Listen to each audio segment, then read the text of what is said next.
সব বিষয়ে ঐক্যমত প্রতিষ্ঠা হবে এমন তো কেউ শপথ নেই নাই। আর গণতন্ত্রের ভাষা কি যে সব বিষয়ে হয়তো আমরা ঐক্যমত পোষণ করতে পারবো না। নিত্যদিনই জুডিশিয়ারির বিভিন্ন রিট এবং তার ভার্ডিক্টের মধ্য দিয়ে ইতোমধ্যেই জুডিশিয়ারির স্বাধীনতা অনেকটা ইন্ডিপেন্ডেন্স হওয়ার পথে এগিয়ে গিয়েছে, বাকিটা হয়তো পরবর্তী সংশোধনের মাধ্যমে যাবে। তো এই চারটা ব্যবস্থা যদি কার্যকর থাকে তাহলে কোনোভাবেই রাষ্ট্রে সাংবিধানিকভাবে বা সংসদীয়ভাবে স্বৈরতন্ত্রের উৎপত্তি বা ব্যক্তিতান্ত্রিক স্বৈরতন্ত্রের উৎপত্তি আর হতে পারবে না। কিন্তু এখানে একটা বিষয় লক্ষণীয়, নির্বাহী বিভাগকে রাষ্ট্র এবং সরকার পরিচালনার ক্ষেত্রে যাতে কোনোভাবেই বাধাগ্রস্ত না হতে হয়, যেহেতু নির্বাহী বিভাগের অ্যাকাউন্টেবিলিটি থাকছে সংসদের উপরে, সংসদের কাছে, এবং নির্বাহী বিভাগের অ্যাকাউন্টেবিলিটি থাকতেছে জনগণের কাছে। কিন্তু নির্বাহী বিভাগের যদি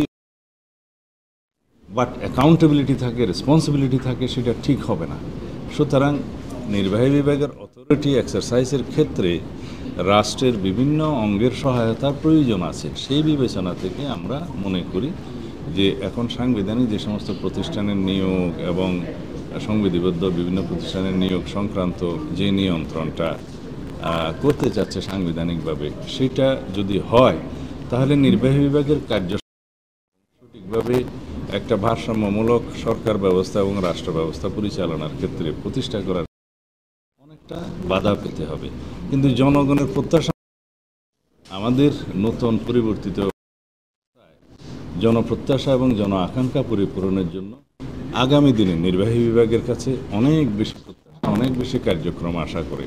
সেই লক্ষ্যকেই আমরা সামনে রেখে মনে করি যে নির্বাহী বিভাগকে অতিরিক্ত দুর্বল করার মধ্য দিয়ে রাষ্ট্রের সেই আকাঙ্ক্ষা, জনগণের সেই আকাঙ্ক্ষা পরিপূর্ণ হবে না।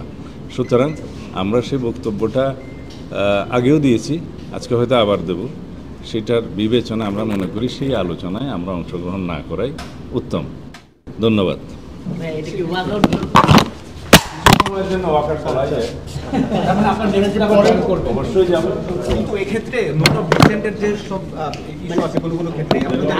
আমরা মনে করি না এখানে নোট অফ ডিসেন্ট দিয়ে সবাইকে ঐক্যমত্য হওয়ার জন্য কোনোটা চাপ প্রয়োগ করতে পারে।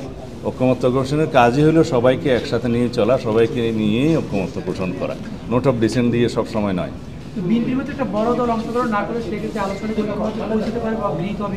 পরবর্তী আলোচনায় অংশ নেব। এই বিষয়টা বাকি থাকলো, সব বিষয়ে ঐক্যমত্য প্রতিষ্ঠা হবে এমন তো কেউ শপথ নেই নাই। আর গণতন্ত্রের ভাষা কি যে সব বিষয়ে হয়তো আমরা ঐক্যমত পোষণ করতে পারবো না, দ্বিমত থাকবে, ভিন্ন মত থাকবে।